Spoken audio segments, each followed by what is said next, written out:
Greetings, one and all, and welcome to Lord of the Rings lore. In this entry, let's examine the race of men. The race of men is sometimes referred to as the second-born children of Iluvatar, as the elves were the firstborn. It was quite some time after the elves first awoke that men did the same. It wasn't until the two trees of Valinor, which originally provided light to the world, were destroyed by Morgoth and Ungoliant, and the sun was created, that men awoke in Arda. This was a several thousand-year gap between when the two came into being, leading to the elves having an established history before men had ever developed an understanding of the world. Whereas the first thing that the elves beheld upon their awakening were the stars, men first saw the sun. When men awoke in Hildorian, the sun rose in the west, not the east. They were drawn towards it, and made their way into Beleriand,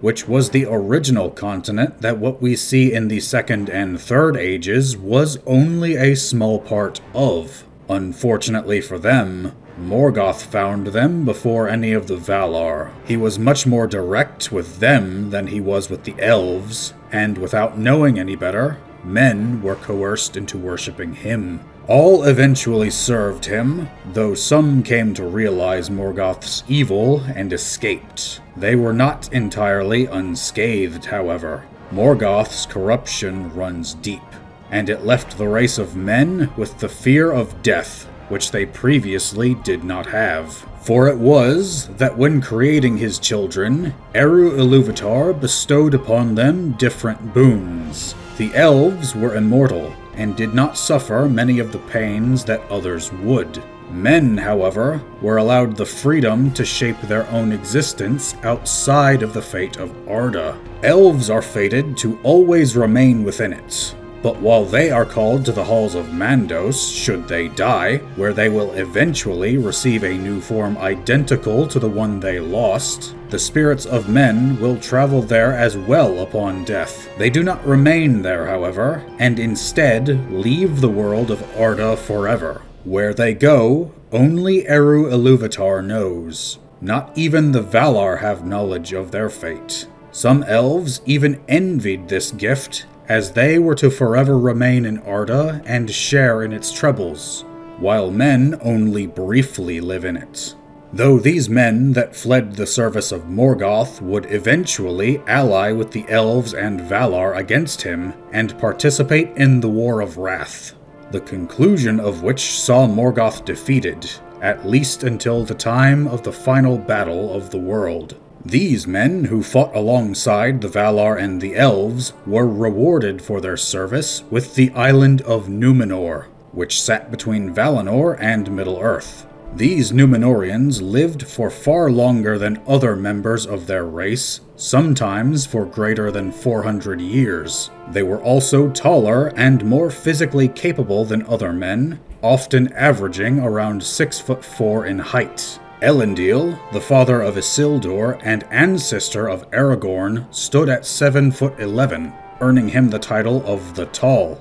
Aragorn himself was of Numenorian blood, and was 87 at the time of the War of the Ring. The Numenorians also founded the two kingdoms of Gondor and Arnor in Middle-earth, though those were mostly populated with men of lesser kindreds. Arnor was the North Kingdom, while Gondor was the South Kingdom. By the time of the events of The Lord of the Rings, though, Arnor had long fallen, and its people had become the Dunedain, the Rangers of the North. The Witch King was responsible for their fall, but that is a tale for another time. But being so widespread and not sharing the immortality of the elves, men were fractured into many different peoples. Some, such as the Easterlings, always remained under the sway of the Dark Lords, first Morgoth, and then Sauron after him. They were known for their steadfast devotion, and even after Sauron fell after the destruction of the One Ring,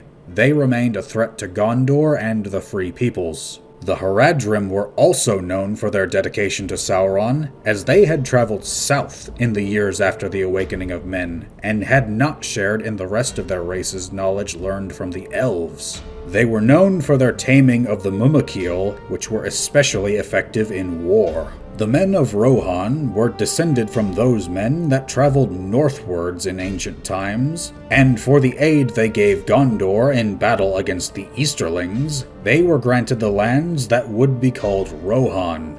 They called themselves Erelingus, named after their first king, Errol, who had been the one to lead them into the battle that granted them their new home. There were even smaller groups of men, such as the wild Dunlendings, who fought with the Rohirrim for their land, as they had been living on it illegally before Gondor had granted it to the latter, or the Druidain, stooped men that showed the forces of Rohan a way around Sauron's blockade that allowed them to reach Minas Tirith in time during the War of the Ring. But Morgoth's corruption endures, and left men in a position where they were particularly susceptible to the corruption of Sauron's rings. The elves had the good fortune to be aware of their danger, but men and dwarves were not so lucky. The dwarves were mostly immune to their effects, but the 9 men that were granted the rings gradually fell until they became wraiths. They could resist for a time,